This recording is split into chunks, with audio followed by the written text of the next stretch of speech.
Bonjour, donc nous sommes ici aujourd'hui pour vous présenter le projet EcoCapture et ses différentes parties et les différentes questions scientifiques qu'on a souhaité adresser. L'origine du projet, ou en tout cas l'idée de départ, c'était de considérer que certes on a des outils cliniques très utiles et qui ont fait leurs preuves pour évaluer donc, les pathologies du lobe frontal comme l'apathie, le sujet qui nous intéresse, ou la désinhibition. Mais ces outils souffrent d'un biais méthodologique qui est la subjectivité, bien entendu, puisqu'on demande à des patients qui manifestement ont des troubles du comportement ou des fonctions cognitives de faire un effort d'introspection et de rendre compte de la pathologie à laquelle ils sont confrontés. Donc sur cette base, on va dire méthodo, Richard Lévy m'a confié en 2013 ce projet avec une feuille de route qui était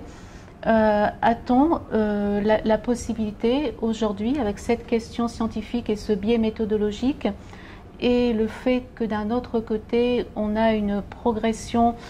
très importante des produits, des outils technologiques comme les capteurs et tout mécanisme qui est capable d'enregistrer le comportement, de monter un projet qui nous remettrait dans une position d'observateur du patient en utilisant ces nouvelles technologies et dans des conditions dites écologiques, ça veut dire proches de la vie réelle. Donc en même temps, on avait ici à l'ICM la mise en œuvre de la plateforme Prism, qui est une ressource propre à l'ICM et dont l'objectif est de proposer aux chercheurs un espace d'exploration fonctionnelle en conditions écologiques. Donc le projet EcoCapture est né de ces considérations et on a de 2015 à aujourd'hui développé ce qu'on appelle aujourd'hui EcoCapture AtLab. Il s'agit de positionner, d'évaluer les patients dans la salle d'attente en essayant d'obtenir une signature comportementale de l'apathie, donc qui est pour nous définie comme une réduction quantitative du comportement dirigé vers un but, et de différencier les différentes formes d'apathie. Depuis 2018, on a considéré qu'il était temps, même si ce projet EcoCapture AtLab est toujours dans sa continuité, d'initier, de passer du laboratoire au domicile et de développer la deuxième partie du projet qu'on appelle EcoCapture Atom et qui a été portée donc par Valérie, postdoc, depuis fin 2018. Exactement. Voilà. Donc l'étude EcoCapture Atom en effet s'inscrit dans la continuité de la première étude EcoCapture AtLab. Et elle va donc permettre d'aller plus loin dans l'approche écologique que nous voulions développer, en déplaçant le contexte de recherche du laboratoire au contexte de la vie quotidienne du patient, ce qui va nous permettre aussi d'étendre en fait l'objet d'étude à non seulement donc le patient, mais de manière plus large à l'écosystème du patient et de son aidant. Donc l'idée dans l'étude va être de suivre pendant une période d'1 mois une soixantaine de couples, parmi lesquels donc des couples patients-aidants et des couples sujets-contrôle, sachant que donc, parmi ces couples patients-aidants,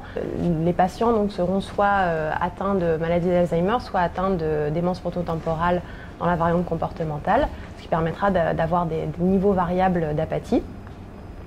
Et donc chez cette soixantaine de couples qui seront suivis pendant 1 mois, on va donc collecter un certain nombre de données, en particulier donc 2 grands types de données. D'une part, ce qu'on appelle des données passives,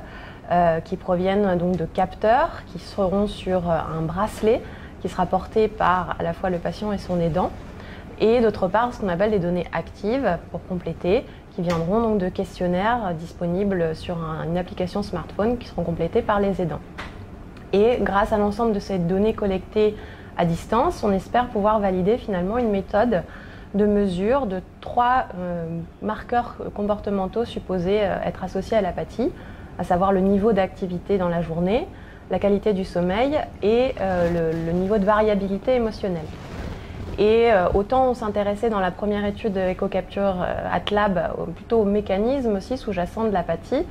autant dans cette étude on va s'intéresser surtout aux conséquences dans la vie quotidienne. Et en particulier on va s'intéresser à voir comment la mesure des marqueurs comportementaux de l'apathie va nous permettre de prédire l'état psychologique du couple, en particulier l'état psychologique de l'aidant. Donc en définitive, on espère que ce projet va nous permettre de développer concrètement un outil qui permette d'améliorer le diagnostic, d'affiner le diagnostic du patient, de suivre à distance l'état du patient mais aussi l'état de l'aidant et prévenir éventuellement par exemple des situations de burn-out de l'aidant. Et en définitive, d'ouvrir des perspectives pour de nouveaux traitements